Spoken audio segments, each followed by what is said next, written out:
people of the World Wide Web. So it is Cypher Sigma here, trying to get my camera right.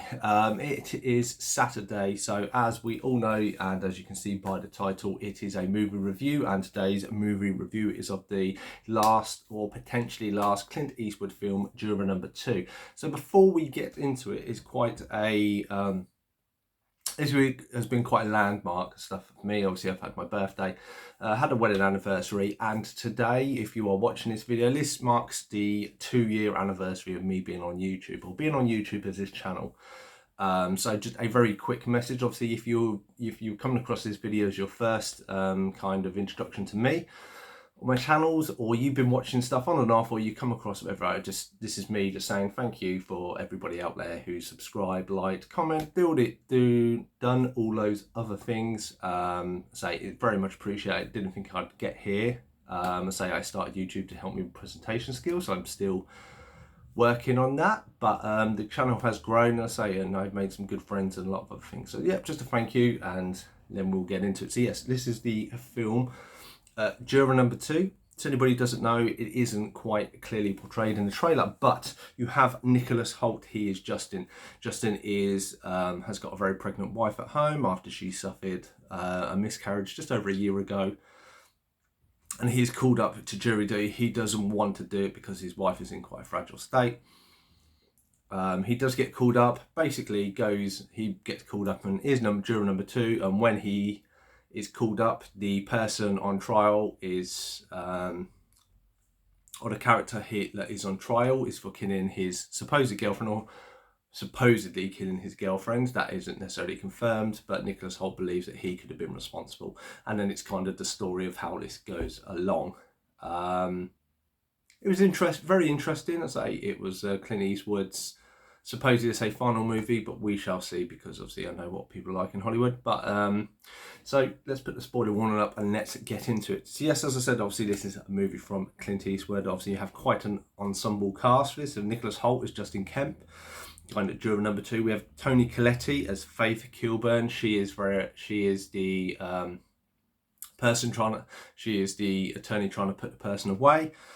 We have J.K. Simmons. He is another one of the jurors. We have Gabriel Brasso, who is James Michael Syfe. He is the person on trial for potentially killing his girlfriend Kendall, who's played by Francesca Eastwood, the daughter of Clint Eastwood himself. And then kind of the only one who really famous person out there is Kiefer Sutherland. He is Larry Lasker. He has a very small role in this. So that's the cast to set it up. So yeah, so as I said, it sets it up. You obviously have Nicholas Hoult, obviously him dealing with his wife being pregnant, trying to get out of jury duty, and they're trying to build this up, and there's no kind of direction of where they're going. Just Nicholas Hoult is, that's how he doesn't want to go, because his wife is obviously very heavily pregnant, and there was something that happened a year ago. You don't quite know the full details yet. So yeah, he goes on, he's on the panel board, he is picked, and then he is taken as juror number 2, with the two councils deciding him to be quite a strong character to be on the juror. And that's where we go. We have other elements that go on, and then basically you go through the court case of them doing the evidence. Now this is a very quite quick process in my mind. I think it's about...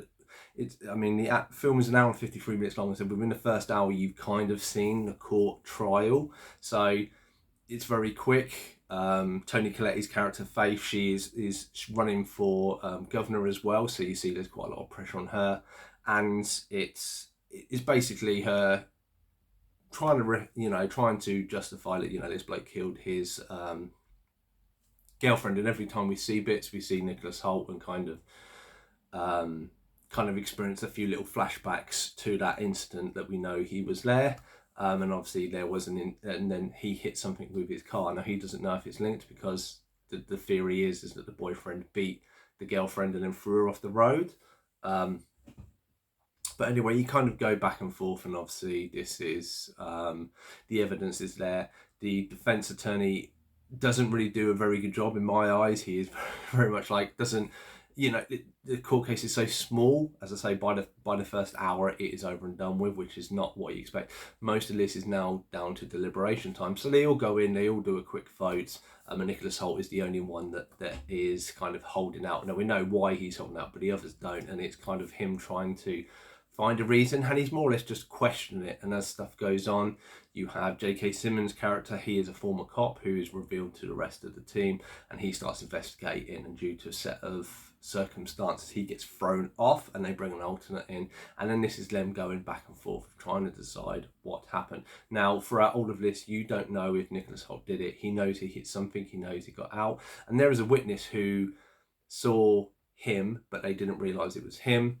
They keep retracing it, and then as the jury go, they couldn't make a final decision, because first it's only like 11-1, and then it gets split 6-6, and then they decide that they want to revisit the bar and revisit the place where this girl was basically killed. Again, as this goes on with J.K. Simmons looking into stuff, they then believe it is a car hit and run. Throughout all of this, when J.K. Simmons is his character Harold is kind of dismissed, he goes up to Tony Collette and said, "Look, I'm a cop. I've been on the beat 22 years. This is it. You know, if someone was hit by a car, I believe it is." And this kind of stirs Tony Collette to make sure she wants to do it right, because she is friends with the attorney for the plaintiff. I think if that's right. Apologies if I get any of these legal terms wrong. So she looks more into it. She does come across Nicholas Hoult's car, but it's in his wife's name, and him and his wife have two different last names. So this is why it's overlooked. And then there is, basically it comes down to one of the other jurors who's been basically believes he should go down. And that is kind of been his premise now. Now, in between this, a few little things you find out Nicholas Hoult is a former drunk. Kiefer Sutherland plays like his kind of AA kind of sponsor, and he's also a lawyer, and he finds out what has potentially happened and basically is guiding him a little bit and says, look, you know, if it's a hung jury and stuff like this, it's not going to help you. You need a decision one way or the other. And then basically when they revisit this final scene on the bridge, the person who's been very much against it says, look, I am not going to change my decision. My mind is he's guilty. Now you either get on board with it, something like that, or it is, you know, this will be dismissed. Obviously, he knows something's not quite right with Nicholas Hoult's character, because obviously he's been quite emotional throughout, which you would do. And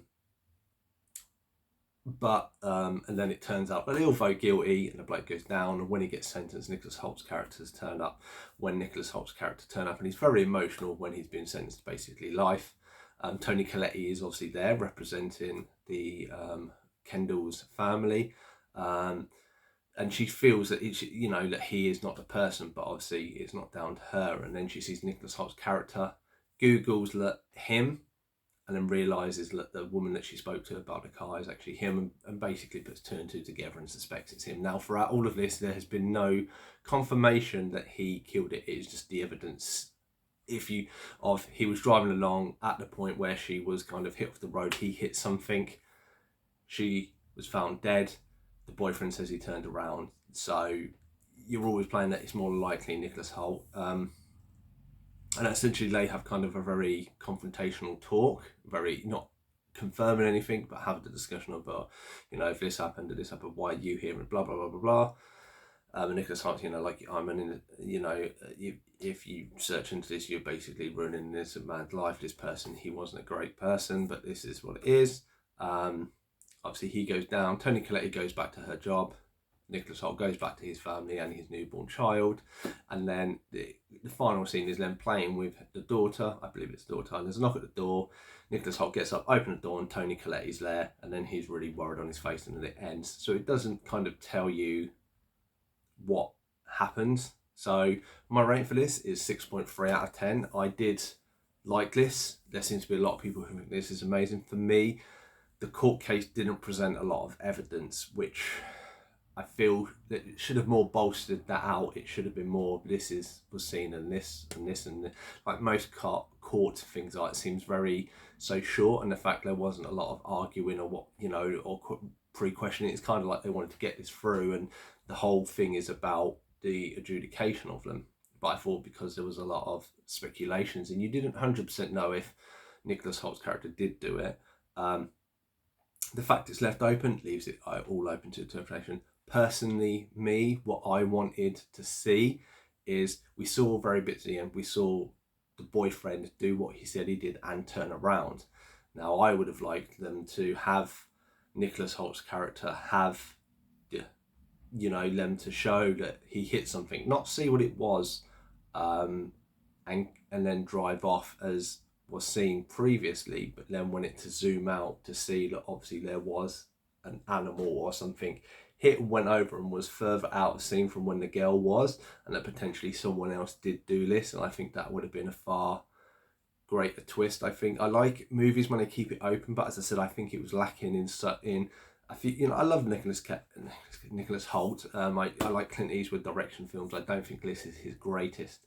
I think it left leaving too much open and not filling out certain points.